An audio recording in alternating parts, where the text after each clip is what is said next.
And good morning, my beautiful America. Welcome back to the All American Book Club. We are live here in our gorgeous nation's capital, a shining city on a hill. I'm honored to bring back to the show for this time and for February and for NRB convention and for such a time as this, Lucas Miles and his New York Times bestselling book, Pagan Threat. If you're watching on the YouTube channel, you can go over and pick it up right now, order it on Amazon. I'll be honest with you, I had trouble getting it because it was out of stock. It was such a popular book, and you're going to hear why this book is so popular. So I'm so thankful to bring to the show Lucas Miles. Thank you so much for being here. Hey, thanks for having me. Great to see you. Absolutely. Okay. So, what convicted you to write Pagan Threat? Yeah, I had written a couple books leading up to this. They're not advertised as any sort of trilogy, but in my mind, they're kind of a continuation of each other. And so I have a book called The Christian Left and then a book called Woke Jesus. And in those books, I was tracing sort of the historical evolution of Marxist ideology in the church, the infiltration of our pulpits, our Christian universities, these things. And as I got into this more and more, I started seeing kind of the world change. And for a time, I think that Marxists have used the church as a vehicle for to carry this parasitical idea that is Marxism. And the pulpit has been a pretty effective spot for that. But what I've seen changing is that I think that people are recognizing that Christianity is a good short-term vehicle for Marxism, but not a good long-term vehicle. If you are a progressive Christian, what that means is you are a Christian who has absorbed Marxist ideology, sort of the cross plus Marx. And eventually, if you dive deeper into the Christian side of that, you're going to get in the Word and you're going to realize that the Word of God contradicts the Word of Marx or the Word of communism or socialism or, critical theory or whatever you want to put in there. Or you're going to dive deeper into the Marx of that and the critical theory side of that, and it's going to eventually cause you to deconstruct from your faith. And so that vehicle of Christianity for progressivism eventually starts deteriorating. It's like an unstable molecule that can't really support in the conditions. But there is a different vehicle that I think is being utilized, and that is different forms of paganism. And so we see kind of this red-green alliance of Islam and Marxism that we just saw happen with the New York election with Mondani. And I think that we're seeing more of that. But what I'm writing about this book is it's not just Islam that this is happening with. It's happening with New Age. It's happening with the occult. It's happening with witchcraft, paganism of a lot of different types. And so the pagan threat is not an individual, person who's practicing some sort of pagan spirituality. Although I think that's detrimental for their own spirituality, it's not necessarily a threat to the fabric of the nation. What is a threat to the fabric of the nation is this intentional attempt to try to supplant the Christian gospel to replace it with a pagan ideology so that these Marxist ideas can be taken to the next step. So, as you have been on your book tour, and congratulations on it being a Thank New you. York bestseller multiple times. I read through the book and talking about the godless uprising and the lukewarm gospel that we see, this lukewarm church. But here's the thing.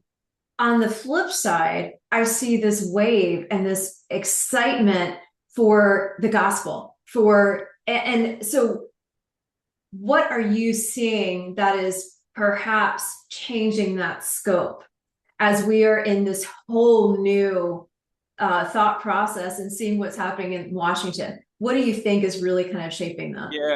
Yeah. So first of all, two things can be true at once. We can have paganism Mhm. rising, and we can have the church going through revival simultaneously. And I think that's what we're seeing. And so, honestly, it fits in with my eschatology, which is basically that the church gets brighter and the world gets darker. I think that, on a simple level. And so when you see what's happening here right now, I do think that the the horrific act of what took place on September 10th, the loss of my friend and boss and co-laborer Charlie Kirk, was a moment that obviously the enemy, I think, thought that he won, with. And I certainly didn't expect the groundswell of support. I mean, there was the world stopped, when I got that phone call, and could never have imagined that we would see the largest proclamation of the gospel at Charlie's memorial, possibly in human history. We're now estimated up to 1 billion people who have watched that and heard the gospel proclaimed. Yeah. Remarkable. Nothing like that in all of human history. And so to see a revival like that, my own church has almost tripled that I'm at since September 10th. We're seeing those kind of stats across the country. But also to know simultaneously that there is darkness that's still rising, that there is an attempt to supplant the gospel. There is an attempt to kind of program children's minds. It's been in the works for a long time Yep. through media, et cetera, to kind of start eroding this Christian framework that has been operative in our society for so long and normative in our society with kind of a new playbook or operating system that is, intrinsically pagan. And so when you have an apathetical church, and there are still corners of the church that are very apathetical. I mean, we work with 9,500 churches at TPUSA Faith in my work here across the country, which sounds like a lot. And any denominational structure, any parachurch organization would love to work with 9,500 churches. I mean, we are one of the largest church outreach organizations in human history. But when you realize that there's almost 400,000 churches in America, you start realizing, that Yes. we're only hitting a fraction of, that percentage there. And so there is still a lot of work to do. So let me ask you this. I've been having this ongoing conversation. Okay, we got Trump in office. Congratulations. But the work does not stop there. Yeah. Where's the battle boots? The complacency that I see on both sides of the aisle. I'm not going to target one because it's on both. Yeah. So my question to you is we have midterms, we have the time left before what could change America again. But here's my question. We see these issues across the board, and isn't this where the church should be rising up even more so? Yeah.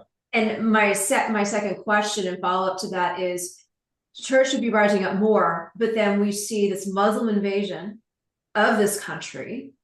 And, I want to kind of hear your thoughts about that because you highlighted Islam, you highlighted what we're seeing in New York and Minnesota around the nation. So where should the church be rising, and how do we put on those combat boots to go and fight on the front lines? Literally, the Bible talks about it.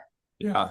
Yeah. So I have a playbook at the end of this book that I walk people through. It's really a 7-step plan. I won't detail all of it here, but I'll at least give you a taste of it. Is that, and just to set that up a little bit, the average age of a pastor in America is 57 years old. Mm, And we are seeing a revival among Gen Z, but we're also seeing, it's this chasm. It's there's more of stronger dichotomy between the two than I think we've seen in a long time. And so there are young people that are really on fire for the Lord, experiencing that revival, really just die hard, conservative, like let's get it done, kind of that spirit of Charlie, carrying them. And then you see kind of the hatred and the vitriol on the other side of that is very contrasting. And so with the average age of a pastor being 57 years old, the church has to really think through strategically how to reach this younger generation. When I first started in ministry, my wife and I, although I'm from South Bend, Indiana, we moved out to Ohio for about 2 years. And we're with a kind of a church in a rural area. It was a big church for the city. It was about 500 people for a town of about 7,000. And so mm, it had a decent footprint there. And I got hired on as a youth pastor. And, we were really kind of starting from scratch. There wasn't a lot of kids yet in the youth ministry. They hadn't had somebody in that position yet. And so I just went down to the skate park, started hanging out. But like I was 21 years old. I probably looked 18. I could kind of blend in and learned how to skate a little bit and like just hung out. And next thing I knew, like we had 40 kids in our youth group, right? Well, that's harder to do today. One, it's harder to do when you're 57. I'm 46. It's still more challenging for me to do that. I gave up skating after I broke my arm. And but like the places where young people are congregating are harder to get to. You can't just show up to most schools and have lunch with your students if you're a youth pastor anymore. You have to jump through a whole bunch of hoops. There's metal detectors and permissions and background checks and all these sorts of stuff in a post-Columbine world, that has become necessary. And there's also a lot of students are congregating in these digital spaces. It's online chat forums, TikTok lives. We saw with some of the shooters this past year that they were spending time in Discord channels, with just all sorts of, just really dark material. And so, how does the average pastor find his way into those spaces? For a lot of people, it's not something they're ever going to get to. And so, we have to develop a digital strategy and an evangelism strategy that is very robust. It has to involve in person still as much as possible.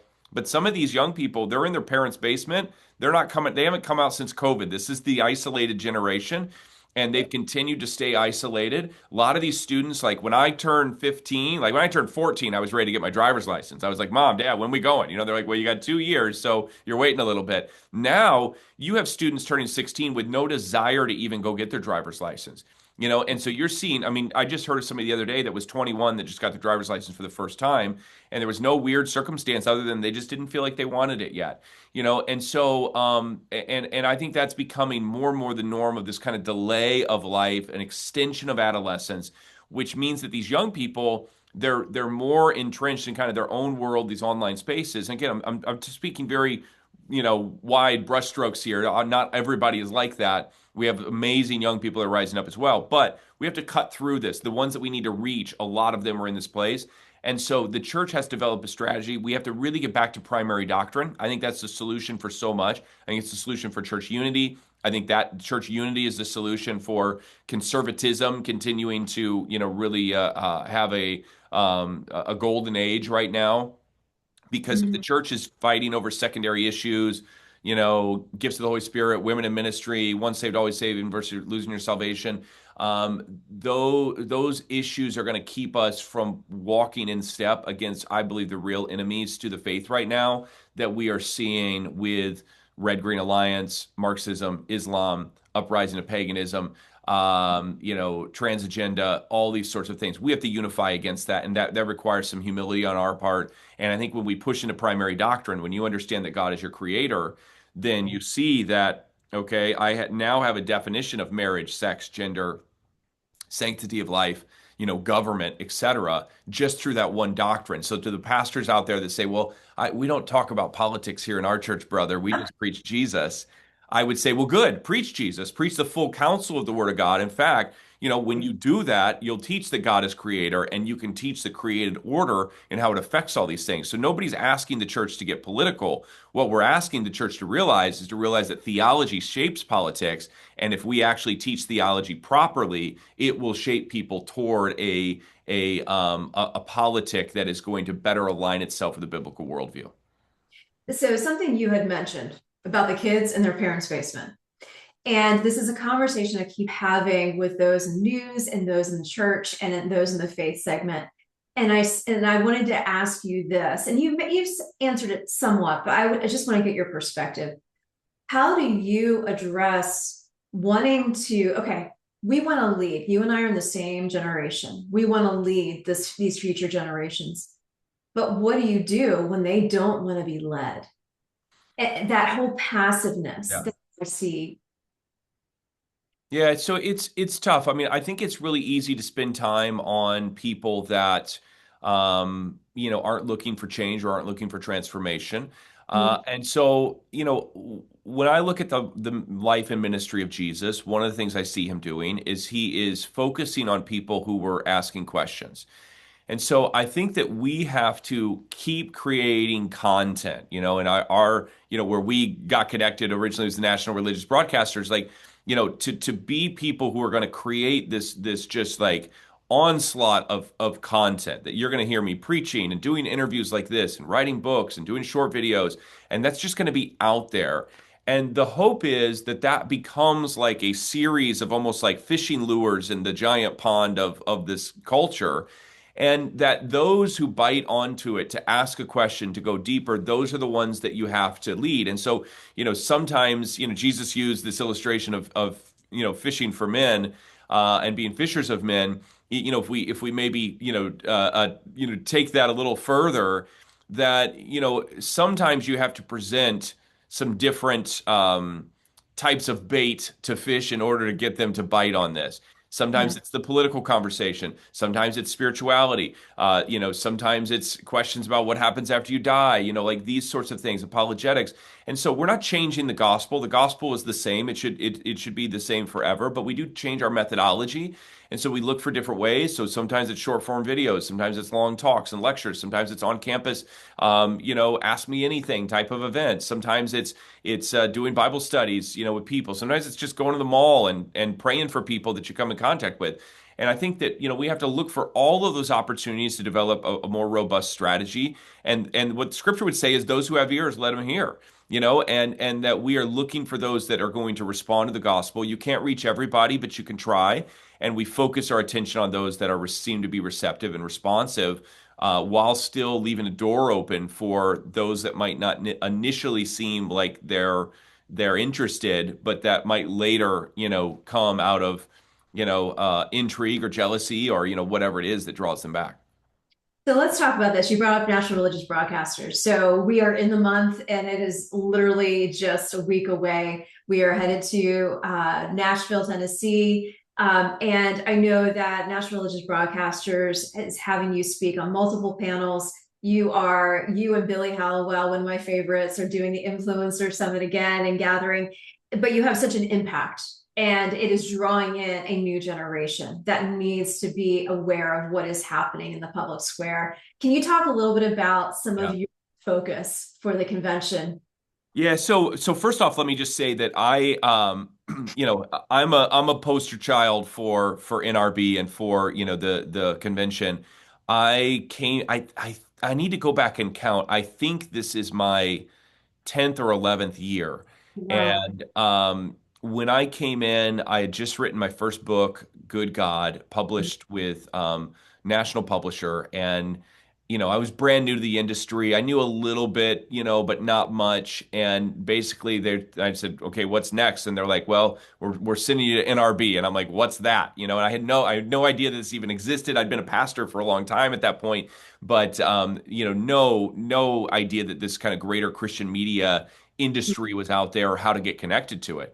And so I showed up, and actually Billy Hollowell was one of the first people I met. Matthew Faraci, a couple others that I'll give a shout out to. And it was exactly what I was looking for at that moment.